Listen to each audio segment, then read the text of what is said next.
Welcome to another episode of Peers Over Beers, your favorite digital and social evangelist podcast, with your industry veteran hosts, Michael Sandoval and Chris Detzel. This podcast starts now. Hello, and welcome to another episode of Peers Over Beers. I'm one of your hosts, Michael Sandoval. And I'm the other host, Chris Detzel. Well, hello there, other host. I thought I would change it up a little, Michael. As you have. Well done. Cheers. So we're just back to back from another episode we did on Friday. We just enjoyed that one so much. We're kind of popping in another one. But to give you an idea of that last one, Chris had brought up he had several questions that came up as a result of you kind of doing an all hands meeting with the talking about your community at Realtio, and we had some pretty good chit chat discussions. We were just bouncing out some questions that you had, and they were really fun. So that we could continue, with that. And how about you? I think you asked I asked the first one, and now back for anyway. Why don't you give it a go? Why don't you ask the first one? Yeah, I'll ask the first question because I'm interested to get your take. Obviously, I'll have a take on it. So, when you first start out a community, or even as you go on community, moderation becomes highly important. How do you moderate the content given the presence that there's actually customers there? Yes, this is an interesting one. So I kind of know where where this is coming from. But let me ask you a question before I answer.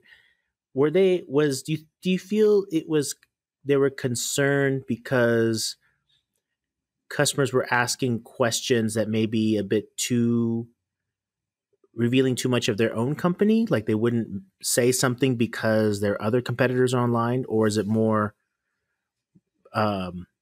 saying something back to a customer?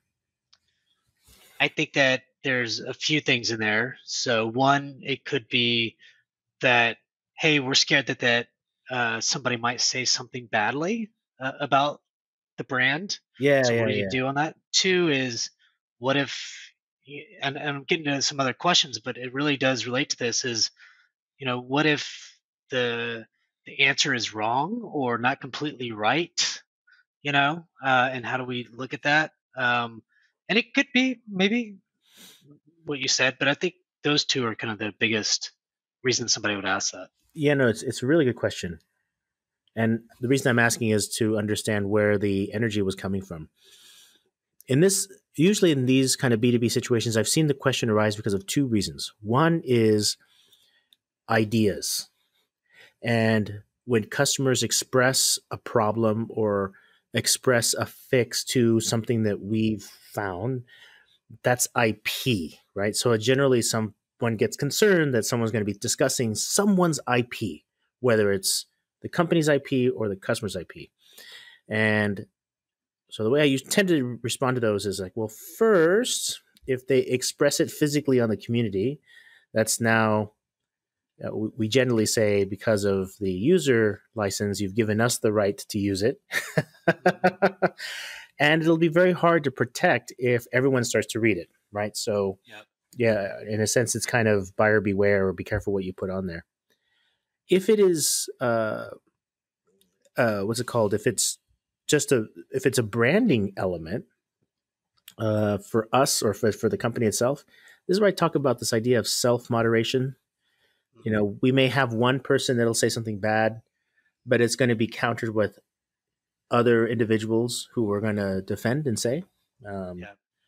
That's how I kind of treat it. But what are your thoughts around this? How did you?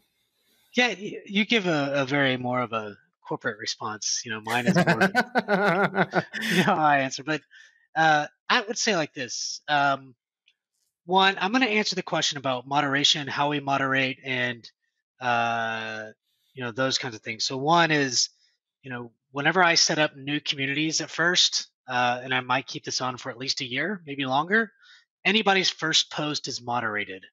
And the reason is, a lot of reasons, is because one, spam. Two, I want to make sure when I read their first post, it's legit, because you don't have literally thousands of people coming in and posting. So I can manage that.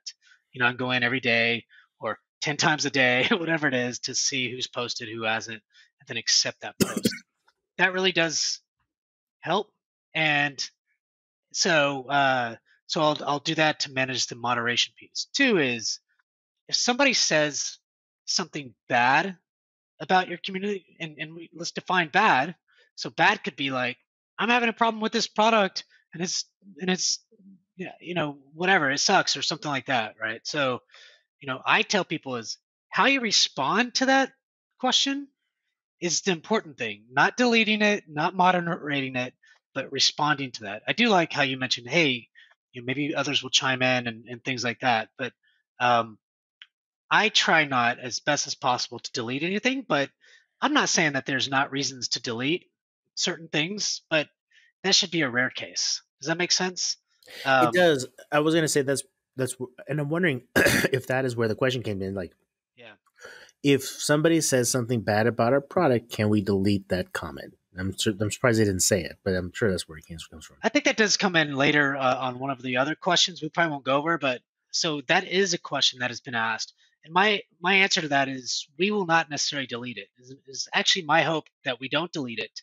Um, and the other piece to that question is, do we moderate content that if, let's say, somebody posts a question and the answer from somebody else is not completely right? And I said, the way we moderate that is maybe you as the expert comes in and said, hey, thanks for that question.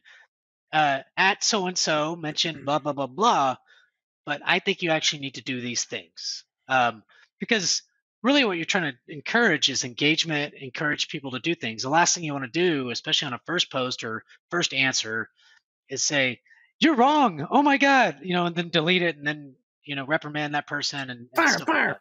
that. You're wrong. Yeah, I mean, so I think it's all about how you react and how you engage in that moderation. So I don't know. Yeah, this whole gets down to this idea of transparency. The more you're transparent and upfront with the person who's participating, then I think we can all, as human beings, make very logical uh, assessment of the value of something. And there's always going to be some Yahoo who's going to say something bad, and the way you react, 100% agree with the way you said. The way it's an opportunity for us to highlight our positives, not to sound marketing, but there are probably some good comments to come back to it. But deleting it seems a little bit vicious, a little too much. I agree, and it's funny because as I asked that question, I think we answered kind of two other questions, so I won't We want to ask bring them up those. because the one I want to Okay. get into, there was one that you had that sounded very familiar with this one. Um, well, that's not the next, but yeah, the next question is, um, yeah, we won't get into that one. So I'm curious though, in your experience, how did you manage posts that contain negative information on the brand, or how would that be facilitated? Is the next question. So we almost answered that. So, Yeah. and like in corporate, like I hate to say the way corporate speak, but whatever, but you bring that up, and you almost what I would do right about now is show my moderation guideline process, right? Yeah. Where hey, moderation comes in a few flavors. The Mhm. first flavor is going to be upfront moderation. You just mentioned it. Every post that comes in is going to get moderated.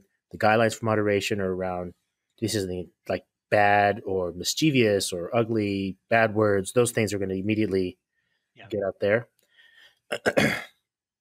Two is going to be Those are also in the terms and conditions. When you first log in, you accept the terms and conditions, and it says all that stuff there, right? yep.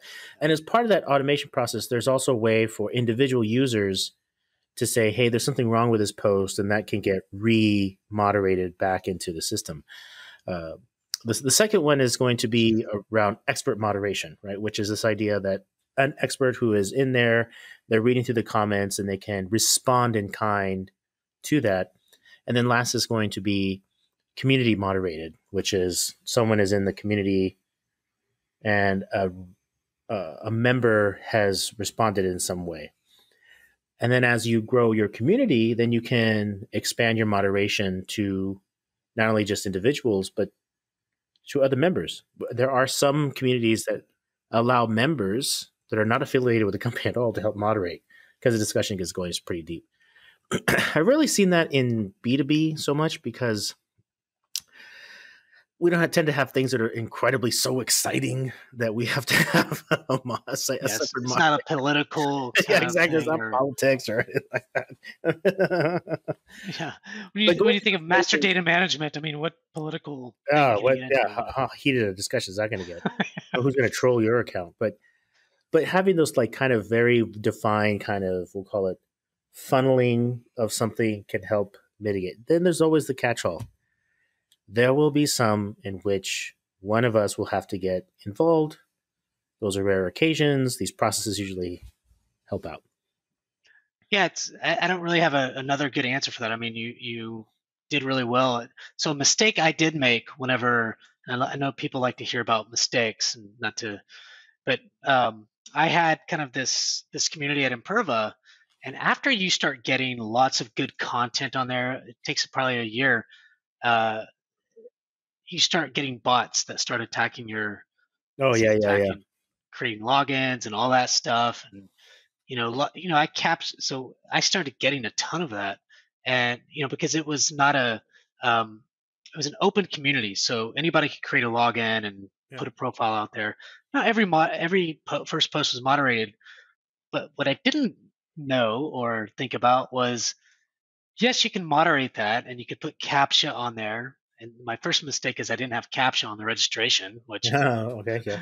that was a mistake, and then so always have captcha, and two, um, they go in and post, but then they can create multiple accounts that are automatically accepted and put stuff on their profile that is just putting like movie this, movie that, DVD this, and DVD, and I'm like, okay, so somehow I'm gonna have to have a closed profile something. So, it was just, it's always something. I mean, I guess, something you always told me is, look, you hit it big whenever you start getting these bots kind of attacking your site, in some way, Yeah. but Yay or yay. yeah. Well, I had the digital marketing team, the SEO person. Hey, Chris, we need to stop this now because that's going to mess up our SEO for the brand. And I'm like, oh, so I did, but still. But he's right, by the way. Oh, I know. I did everything I could to stop it, and Mhm. that was right before I was leaving. So luckily, I nipped that in the bud before I left Imperva. But it's Um, interesting going back to the vendor. That's where the vendor can excel. Anyway, but didn't mean to catch you. It looks no, like no, I no, understand the subject. no. That's interesting. We'll have to talk about that Mm. because I didn't know that they could help do some of that. So Yes, more than likely, there's an open port somewhere that allows them to create. And I forget one of them we were using with the intelligent platform, and it was the port that allowed them to create an API connection was causing. yeah, So if somebody knew the technology, they could just rerun it all the time. So we couldn't close it because we were using the APIs. One of those kind of weird yeah, things. yeah, But at the same time, I remember arguing like, you clearly know about it. There got to be a solution. yeah. You got to push the vendors. That's good information to know for down the road for me. Yeah. Um, so another question, and it's kind of related to moderation. I think we touched upon it, but how will there be a verification mechanism or QC of the non-branded responses to questions so users know the answer is accurate and correct? I think we touched upon that already. May have, but this is the one I wanted to talk about because Okay. this is a really, I think, something you can set yourself apart from your competition. And because, okay, communities are very well known for a lot of people asking questions and maybe they get their response, Yeah. but the value is the quality of the response. Like, hey, every time I go in there, it seems like all the answers are well founded, well researched, and people know their shit. There's kind of a couple ways we can do it. One is, when very common, is validation of an answer. In some technologies, I Hmm. think, You uh, could do that with most yeah, of them. Yeah. most of them, like, yes, check, right? And then you can do Best some answer, stuff like that. best answer. And there's a couple ways you can rate the best answer. Hmm. This is the fun part. You can say best community rated answer, or you can say best expert answer. In other words, you can either distinguish it by the person who responded, which was an employee or an expert, and that has a different look and feel. You can sort on it, so you can look at expert answers, or you validated the answer with an expert. So a community person may have answered it. It looks correct. And not only does it look correct, not, ding, I give it the gold star.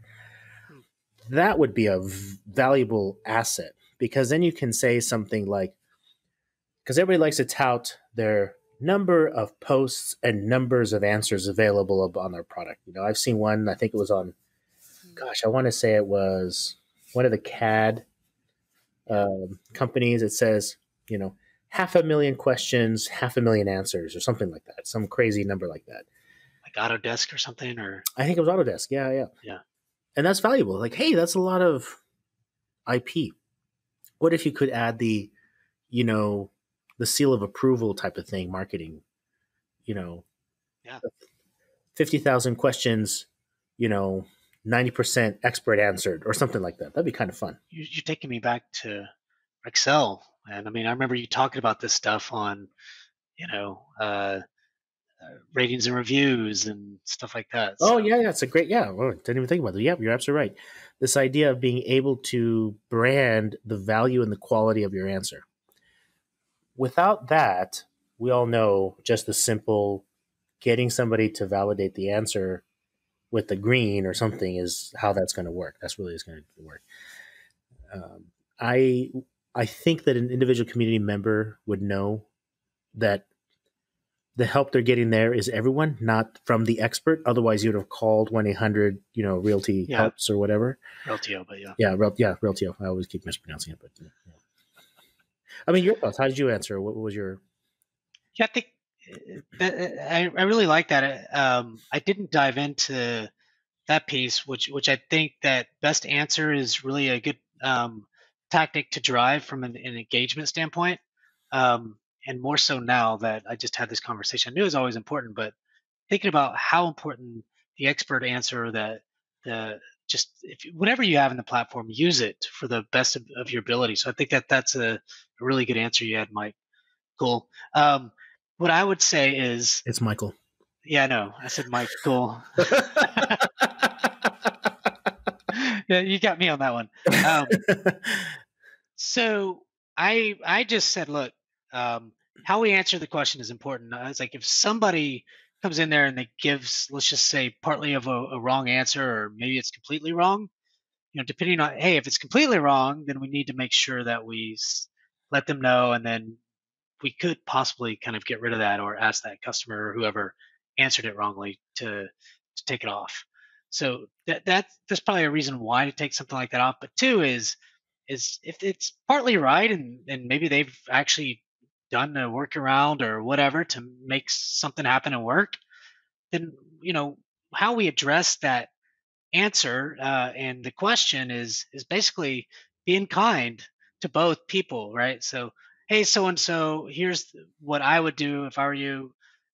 At so and so said this, but I don't know that I would recommend doing these things. Here's the proper way to do it, or something. So, what I want to say is I don't want to discourage engagement or answers that people are given, because the last thing I want to do is get people to leave if they're trying to engage in the right way. Does that make sense? Oh, 100%. And so I'm going to show you something that. Hold on a second. Well, I'd say the other piece to that is, if what was I going to say? If we're trying to encourage engagement, um, we kind of want to push for them to want to answer again. If that person said the wrong thing. I think that's what I said. I had another thought there, and I can't remember what it was. Just Yeah, making and I shit up. didn't. So I didn't draw this really well to scale. I don't know if you can see this, but It I love says my graphs.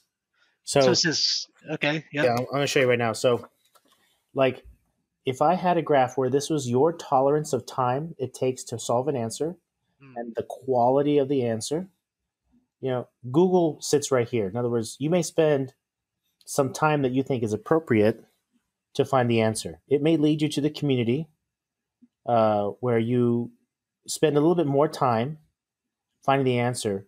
But as you keep spending more time to find your answer, you're hoping that the quality of the answer increases so that maybe the call center is next. Well, their best be damn give you the right answer, and the quality of that content should be pretty good.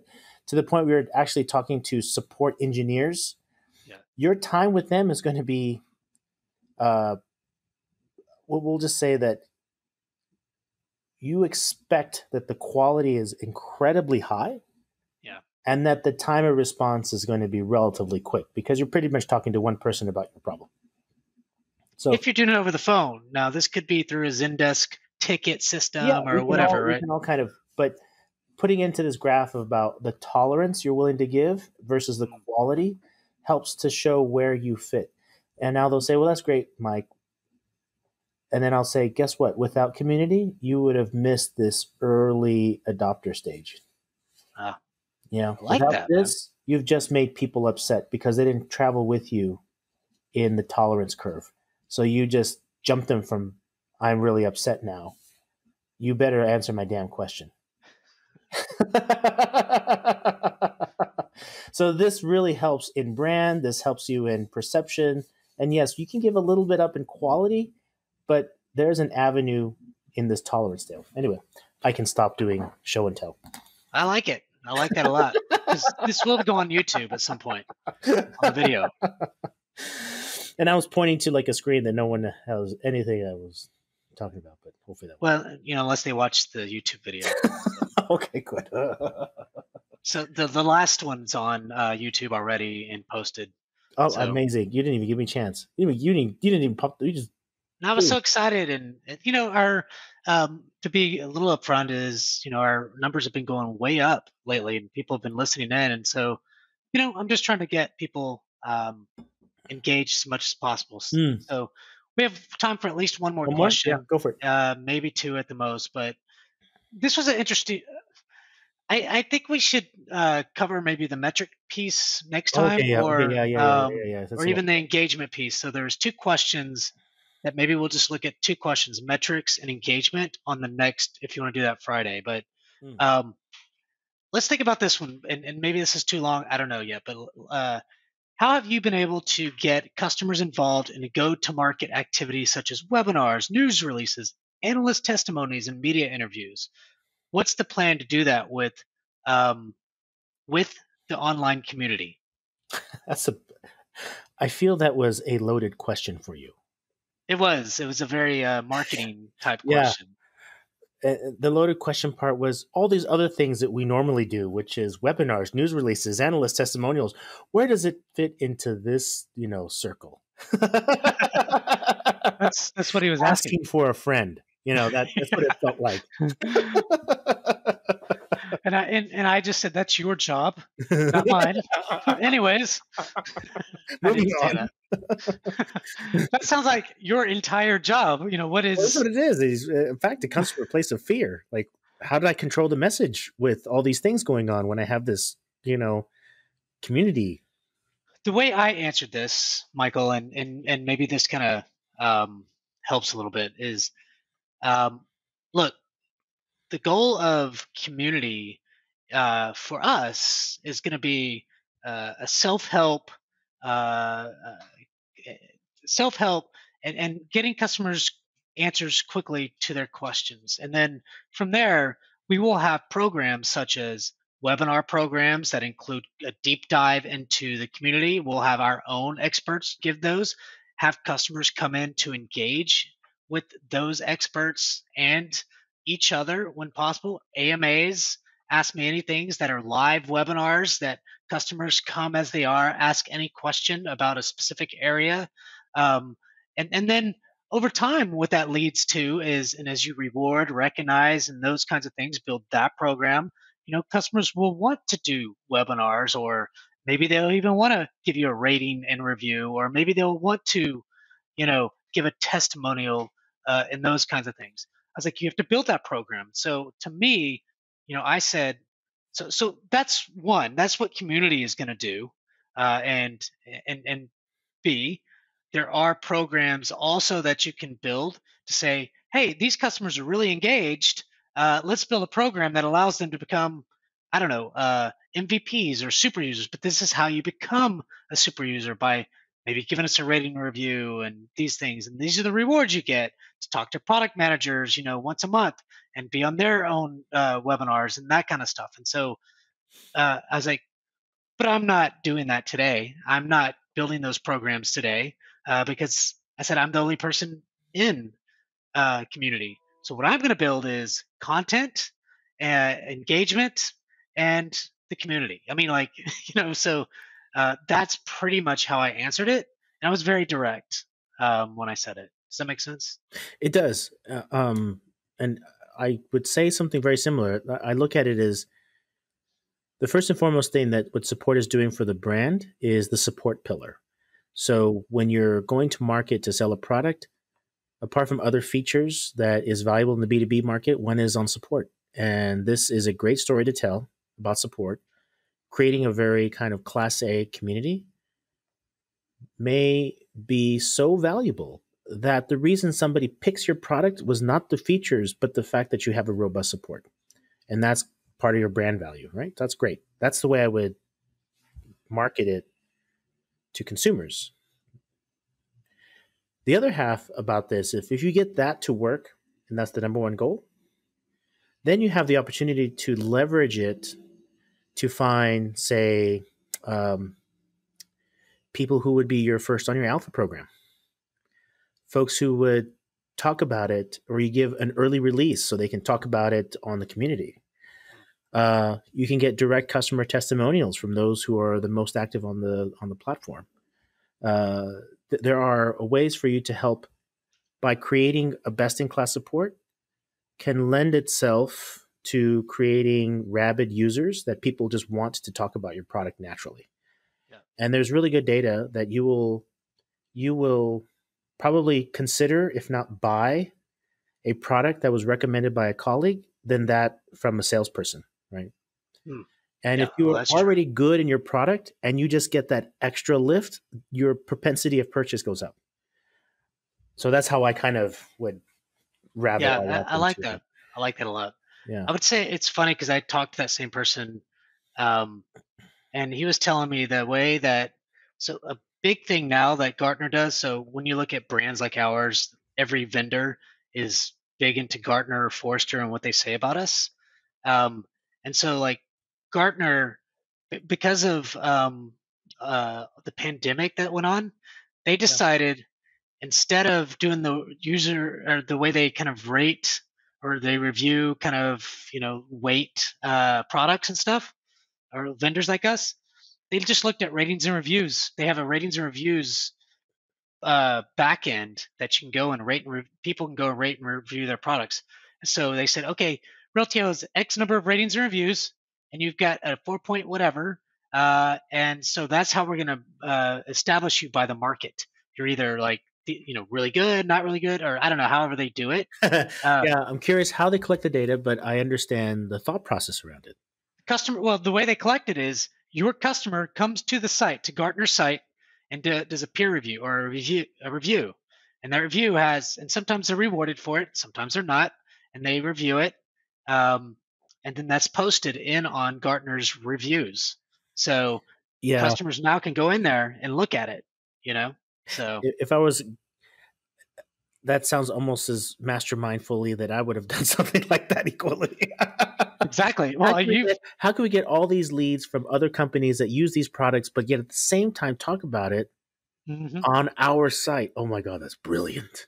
Well, that's exactly what Gartner did. I was like, And then what yeah, happens? You create a frenzy. Like you now, it just becomes like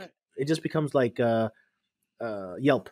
Go on Yelp yeah. and vote for us. And they're Well, trying to now take over. every single vendor, including ours, is sending their customers to this Gartner website, the Yes. peer reviews or whatever, and everybody, they might get, $100 gift card, $20 gift Yes. card for doing it. And actually, Gartner, I think, sometimes is giving it to them, and sometimes we are. We're like, we'll give customer like the first 20 customers to review us $100 gift card or whatever, right? Yeah, because That's what. they want both the review and because I'm sure Gartner's releasing to Google, it'll appear in Google's Yeah. reviews. Yeah. Yeah. Okay. So while Sure. I would have really good Gartner strategy, by the way. Yeah, Kudos. it was. Uh, Kudos to them. absolutely brilliant. Well done. Golf clap. Uh, but I think your story, your corner story, is true, which is this idea that they're using user generated comments about your product in the free market space. Yeah. And I think that's fair. So in other words, your share of voice or your how well you service a customer is now recorded on the internet, and that's part of the purchase system. It's pretty much the community. Yeah. Yeah. Yeah. Well, Michael, this was good. Yeah. As always, Chris, this is fun. I enjoy this stuff.